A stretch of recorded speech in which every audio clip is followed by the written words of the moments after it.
Hai, bertemu lagi dengan saya HR Generalis ya, yang suka share-share tentang ilmu ke-HR-an ataupun dari sudut pandang karyawan ya.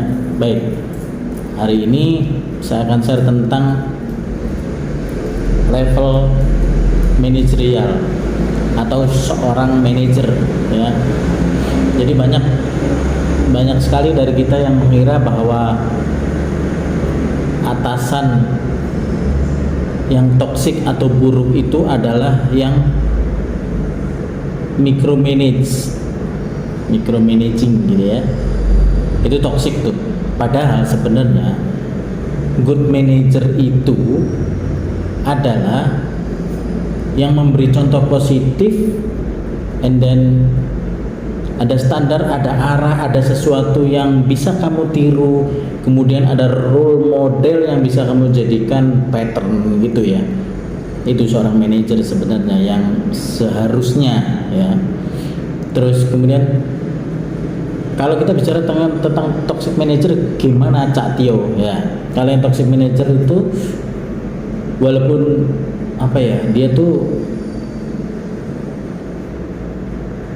selalu memberikan contoh-contoh yang negatif. Artinya begini, ketika itu kamu akan belajar apa yang tidak ingin kamu tiru dan ulangi. Itu juga penting juga dari sisi sudut pandang belajar ya, learn.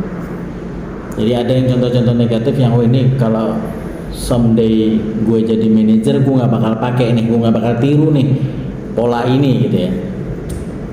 Terus dari itu semua toxic manager ataupun tadi yang manager good manager, ada yang namanya, dan ini paling berbahaya teman-teman, namanya passive manager ya.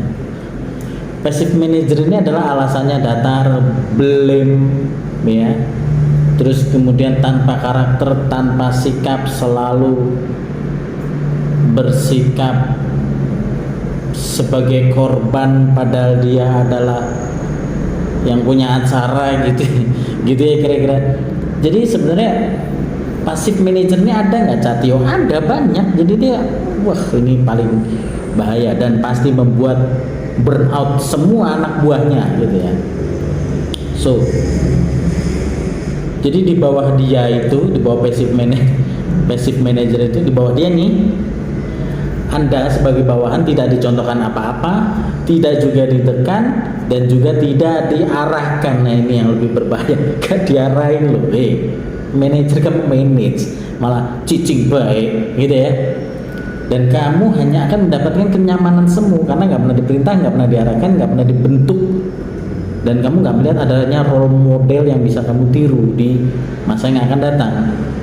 Dan tanpa sadar karirmu di bawah passive manager ini akan mengalir mengikuti arus tanpa nahkoda, gitu-gitu aja, di situ aja, segitu aja. Itu kalau istilah saya ya, nyaman tapi tidak kemana-mana. Karena ada orang bilang kalau nyaman ya nggak kemana-mana. Kalau mau nyaman ya nggak kemana-mana, tapi kalau mau growth, mau naik kelas, Anda pelajari, Anda harusnya berada di sisi good manager tadi yang mengarahkan, menginstruksi, selalu mengkoreksi. Bahkan micromanaging itu kadang kalau dari sisi positif, sudut pandang kita itu sebenarnya bagus. Hopefully bermanfaat. Dari saya Setio Nugroho, HR Generalis, and saya signing out. Semoga bermanfaat, and bye bye.